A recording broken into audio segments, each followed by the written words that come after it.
Hello friends, welcome to my YouTube channel. हमारे sir मैं Ashutosh Kumar present कर रहा हूँ आप सभी के सामने इंग्लिश ग्रामर पार्ट 2 की क्लास, जिसमें आज हमारी क्लास 1 है। पार्ट 2 इसलिए बोला क्योंकि इससे पहले हम इंट्रोडक्शन क्लास देख चुके हैं। इंग्लिश ग्रामर को हम किस वे में पढ़ेंगे, किस तरीके से पढ़ेंगे, इससे पहले आपकी क्लास आ चुकी है, आप देख सकते हैं। डिस्क्रिप्शन बॉक्स में लिंक दे दिया गया है। आज की हमारी क्लास है द सेंटेंस। तो सेंटेंस क्या होता है, सेंटेंस के कितने प्रकार होते हैं, कौन कौन से सेंटेंस होते हैं, उनको आज हम लोग पढ़ेंगे। ठीक है, तो अगर क्लास अच्छी लगे तो कमेंट बॉक्स में जरूर पिन करिएगा। अगर कोई दिक्कत हो, कोई समस्या हो, ना समझ में आ रहा हो तो भी देखिएगा। वीडियो अच्छी क्वालिटी में नहीं आता, पहले आपको बता दे रहे हैं। ठीक है, आप क्वालिटी इंप्रूव करके जो आपका आता है उससे आप अच्छी तरीके से आपको स्पष्ट दिखाई पड़ेगा। तो आइए हम लोग स्टार्ट करते हैं क्लास को। द सेंटेंस हमारे चैप्टर है। तो इसमें सबसे पहले बोलेंगे a group of word which make a complete sense is a sentence. तो इसका मतलब क्या हुआ कि शब्दों का वह समूह, इसको हम लोग क्या बोलेंगे, शब्दों का वह समूह, शब्दों का वह क्रमबद्ध समूह, किसको क्या बोलेंगे, क्रमबद्ध समूह, जिसका पूर्ण अर्थ होता है, जिसका पूर्ण अर्थ होता है, वाक्य कहलाता है, वाक्य कहलाता है। हमसे बोला गया सेंटेंस क्या है, तो सेंटेंस को हम बोल सकते हैं शब्दों का वह समूह। ठीक है, तो शब्दों का वह समूह जिसका एक अपना स्पष्ट अर्थ होता है, एक कंप्लीट सेंस होता है, उसको हम लोग क्या कहते हैं, वाक्य कहते हैं।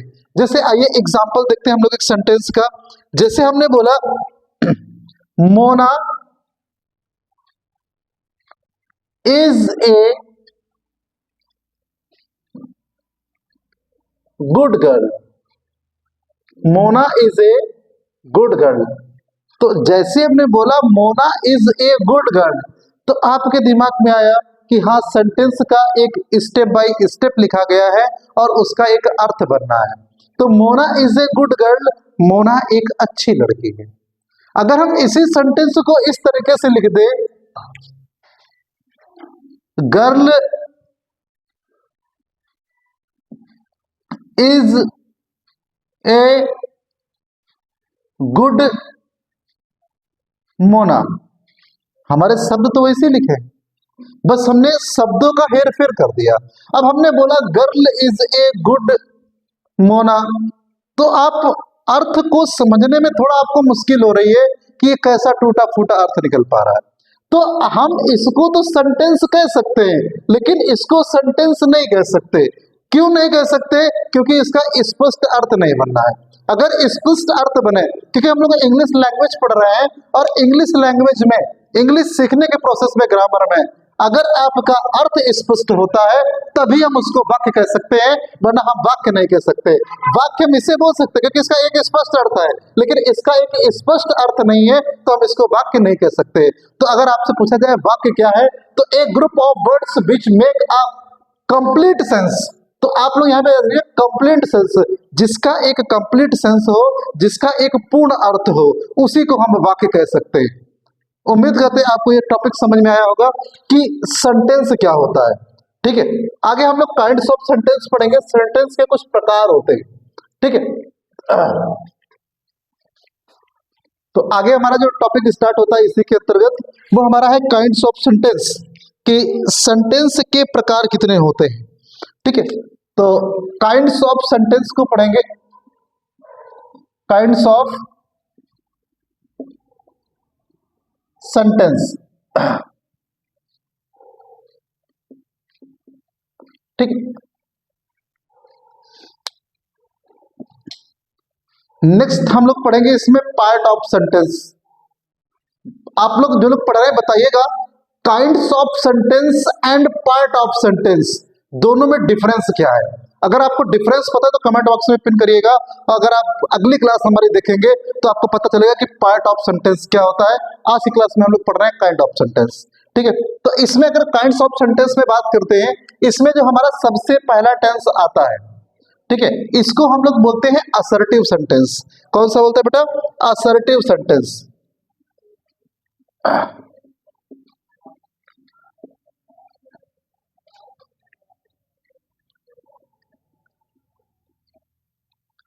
अब असर्टिव सेंटेंस क्या होता है? ठीक है, अगर असर्टिव सेंटेंस की बात करते हैं, ठीक है, तो ये किसी तथ्य, मतलब यह किसी तथ्य, घटना या कार्य को प्रकट करता है, या कार्य को प्रकट करता है।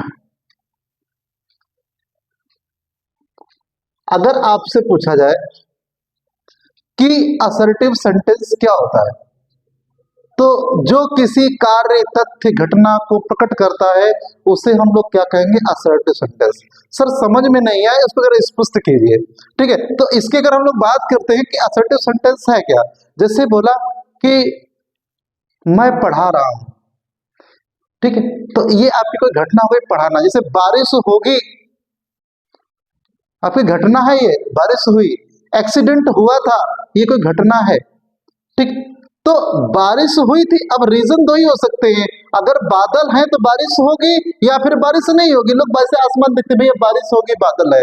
अगर बारिश हो रही तो बारिश हुई या फिर बारिश नहीं हुई। तो घटनाएं दो ही प्रकार की आपकी घटती हैं। जैसे हमने बोला कोई घटना घटी या फिर कोई काम हुआ, मैंने कब पढ़ाया, जिसने क्लास नहीं देखी बोलेगा सर ने नहीं पढ़ाया, ठीक है, या तो पढ़ाया या नहीं पढ़ाया। अगर बोला मैंने नहीं पढ़ाया तो इससे क्या होता है कि ये कार्य नहीं हुआ, ठीक है। अगर मैंने पढ़ाया तो ये कार्य हुआ। तो मतलब असर्टिव सेंटेंस में ये बताया जाता है कि ये काम हुआ है या फिर नहीं हुआ है, और इसी के आधार पर हुआ है या नहीं हुआ है इसको दो भागों में बांटा जाता है। इसके दो पार्ट होते हैं। इसका पहला पार्ट होता है जिसको हम लोग बोलते हैं अफर्मेटिव सेंटेंस। क्या बोलते हैं बेटा इसको? अफर्मेटिव सेंटेंस, ठीक है।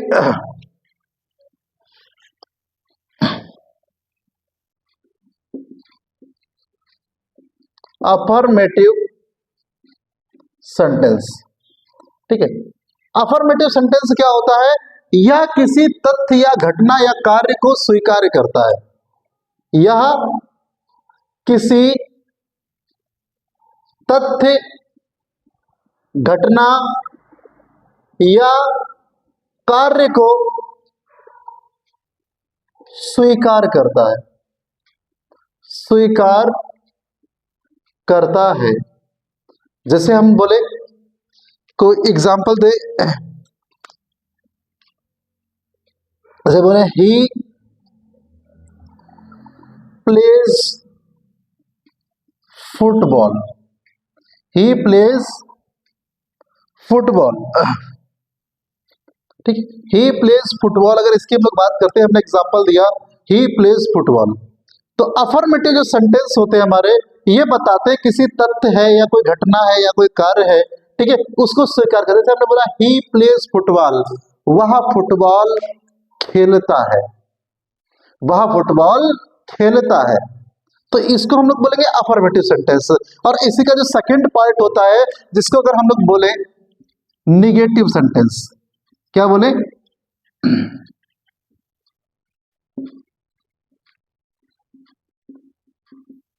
Negative sentence. जो हमारा निगेटिव सेंटेंस होगा जिसको हम लोग नकारात्मक बोलेंगे अगर, ठीक है, तो निगेटिव सेंटेंस की अगर बात करते हैं तो यह किसी तथ्य, यह किसी तथ्य, घटना या कार्य को नहीं स्वीकार करता है, नहीं स्वीकार करता है। जैसे जरा समझेगा आप लोग, एक मिनट। हमने बोला ही प्लेज फुटबॉल, और यहां पे बोल दे he does not play football, he does not play football. जरा समझिए आप लोग बहुत कायदे से, ठीक है। तो इसमें किसी तथ्य, घटना या कार्य को स्वीकार नहीं किया जाता है। ही डज नॉट प्ले फुटबॉल, वह फुटबॉल नहीं खेलता है। तो घटनाएं दो तरीके की होती हैं, या तो वो खेलता है या फिर नहीं खेलता है। अगर दोनों बात, तो हमने क्या बोला, असर्टिव जो सेंटेंस होते हैं ये बताते हैं कि ये कोई घटना को स्पष्ट करते हैं कि ये घटना हुई या नहीं हुई, ये अलग बात होती है, लेकिन वो स्पष्ट करते हैं ये घटना इसके अंतर्गत है। तो जिसके अंतर्गत है उसको हम लोग बोलेंगे असर्टिव सेंटेंस, ठीक है। या कोई कार्य जिसमें स्वीकार किया जाता है इसको हम लोग अफर्मेटिव बोलेंगे, और जिसमें नहीं आ जाएगा तो आपके नॉट है, नेबर है, नो है, इसमें जो शब्द प्रयोग किए जाते हैं। तो इसमें कौन कौन से वर्ड प्रयोग किए जाएंगे आप लोग नोट पॉइंट में याद रखेंगे। तो इसमें कौन से वर्ड हम लोग यूज करते हैं, तो याद रखेगा इसकी पहचान इसमें होगी, नॉट है या फिर नेवर है या फिर नो, ठीक है। नॉट, नेवर, नो जिस वर्ड सेंटेंस में आपको दिखाई पड़ जाए तो आंख मीच करके बोल देना सर वो कौन सा सेंटेंस है, निगेटिव सेंटेंस है, ठीक है। किसके अंतर्गत आता है, असर्टिव सेंटेंस के अंतर्गत आता है। इतना आप लोग अच्छे से ध्यान रखिएगा। आगे हम लोग बढ़ते हैं, जो हमारा सेकेंड सेंटेंस का टाइप है उसकी तरफ।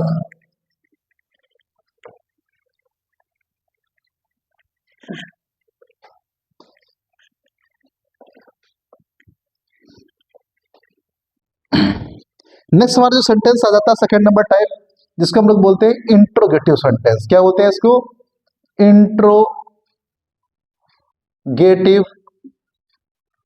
सेंटेंस, इंट्रोगेटिव सेंटेंस, ठीक है। इंट्रोगेटिव सेंटेंस को हम लोग बोलते हैं प्रश्नवाचक वाक्य, ठीक है। तो इसमें क्या होता है, इस वाक्य में प्रश्न पूछा जाता है, याद रखिएगा, इस वाक्य में प्रश्न पूछा जाता है, प्रश्न पूछा जाता है, या फिर हम लोग बोले यह वाक्य हेल्पिंग वर्ब, हेल्पिंग वर्ब या हेल्पिंग वर्ब या फिर क्वेश्चन मार्क, या फिर क्वेश्चन मार्क से, question word, sorry, question word से प्रारंभ होते, प्रारंभ होते, ठीक। और लास्ट में आपका इसमें जो निशान प्रयोग करते हैं वो क्वेश्चन मार्क का प्रयोग करते हैं, ठीक है। तो जो इंट्रोगेटिव सेंटेंस होंगे इनको प्रश्न सूचक वाक्य बोलेंगे। इसमें कोई प्रश्न पूछा जाता है, ठीक है, या फिर ये सेंटेंस होते हैं हेल्पिंग वर्ब या फिर क्वेश्चन वर्ड से स्टार्ट होते हैं। जैसे हम लोग एग्जांपल की बोले कि इसका इंट्रोगेटिव का अगर हम लोग कोई एग्जांपल दें, जैसे हम लोग बोल रहे हैं is it raining, is it raining, क्या बारिश हो रही है, ठीक है, क्या बारिश हो रही है, इट इज रैनिंग। अगला हम पूछेंगे, जैसे आपको आपसे पूछे where are you going, where are you going, आप कहाँ जा रहे हैं। तो अगर आपका हेल्पिंग वर्ब है या फिर आपका क्वेश्चन वर्ड है, अगर इससे सेंटेंस स्टार्ट हो रहा है तो आप समझ जाइएगा कि सर ये इंट्रोगेटिव सेंटेंस है। तो इंट्रोगेटिव की पहचान होती है, लास्ट में आपको क्वेश्चन वर्ड होगा, हेल्पिंग वर्ब होगी, या फिर आपके क्वेश्चन वर्ड दिए होंगे। तो इसको देख करके आप समझ सकते हैं। नेक्स्ट टाइप हमारा टाइप नंबर 3 है, जिसको हम लोग बोलते हैं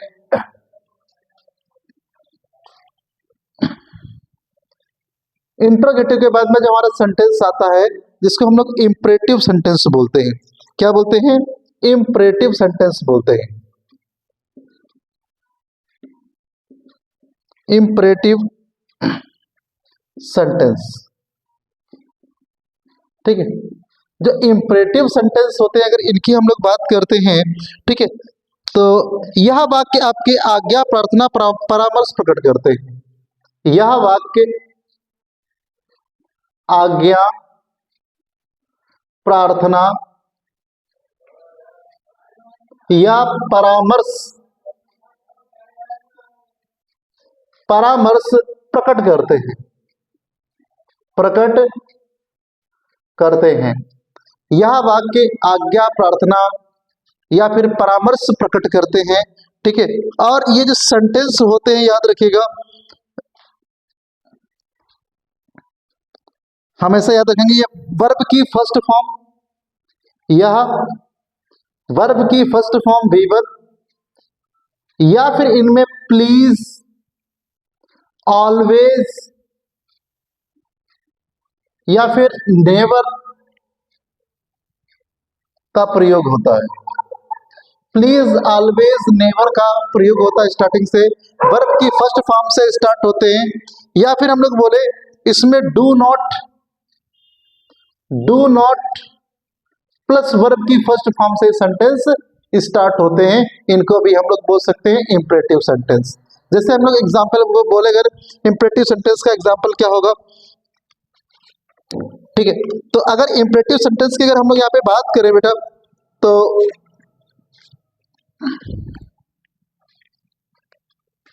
जैसे बोले always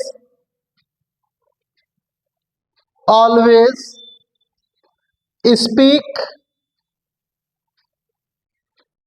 the truth, always speak the truth, ये जो हमारा सेंटेंस होगा ये कौन सा होगा, हमारा इंपरेटिव सेंटेंस होगा, आप लोग ध्यान रखिएगा। या जैसे हम लोग बोलते हैं प्लीज सिट हियर, कृपया यहां बैठ जाइए, तो ये भी सेंटेंस हमारा क्या होगा, इंपरेटिव का होगा। या फिर हम लोग बोले ओबे योर पेरेंट्स, क्या बोले, ओबे योर पेरेंट्स,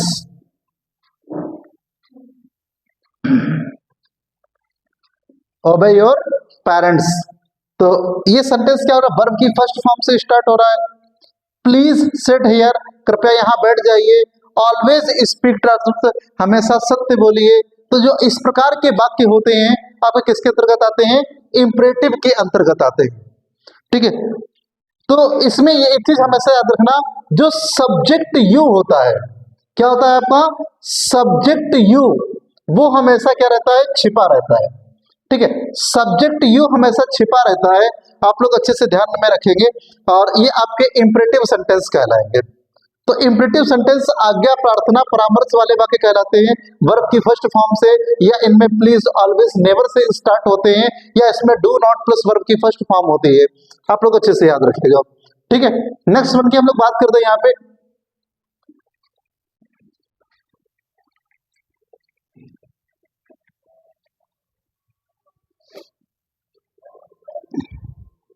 नेक्स्ट हमारा है एक्सक्लेमेटरी सेंटेंस। कौन से हैं, एक्सक्लेमेटरी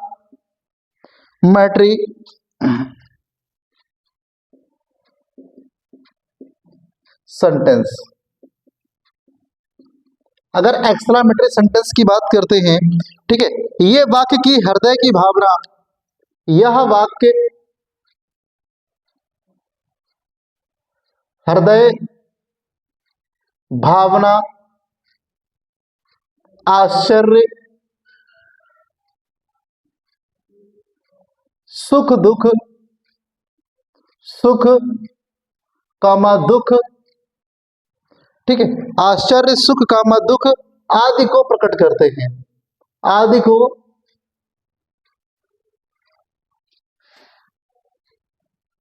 प्रकट करते हैं, प्रकट करते हैं। तो आप लोग अच्छे से याद रखेंगे, जो एक्सक्लेमेटरी सेंटेंस होते हैं, ठीक है, तो ये जो वाक्य होते हैं हृदय की भावना, आश्चर्य, सुख दुख आदि को प्रकट करते हैं, और ये जो वाक्य होते हैं इनके अंत में, ठीक है, वाक्यों के अंत में,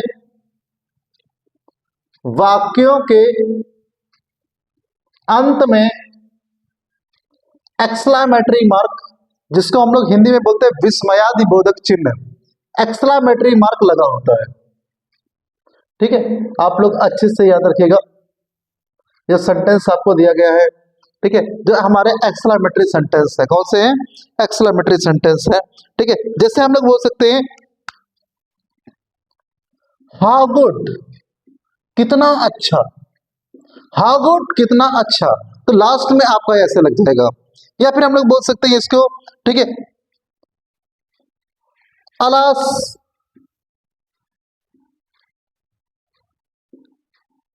he has gone, he has gone, alas he had, अरे वो चला गया। ठीक है, तो इस टाइप के जो सेंटेंस होंगे आपके एक्सक्लेमेटरी सेंटेंस के अंतर्गत आते हैं और इनमें आपका एक्सक्लेमेटरी मार्क लगा होता है, आप लोग अच्छे से ध्यान रखिएगा। आगे हम लोग पढ़ेंगे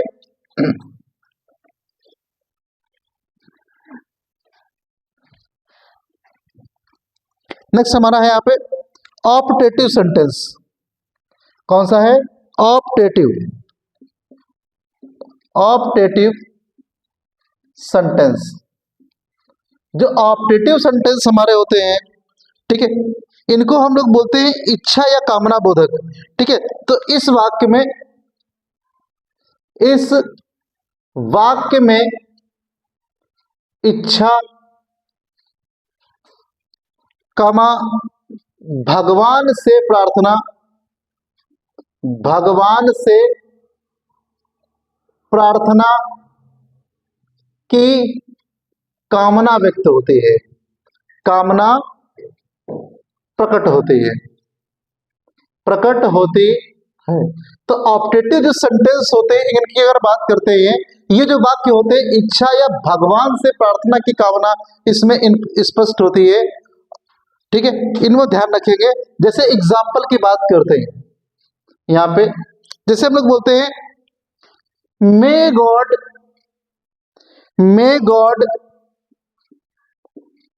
help me, may God help me, may God help me, भगवान मेरी सहायता करे, भगवान मेरी सहायता करे। तो भगवान से प्रार्थना की जाती है कि हम भगवान से प्रार्थना करते हैं कि भगवान मेरी सहायता करे।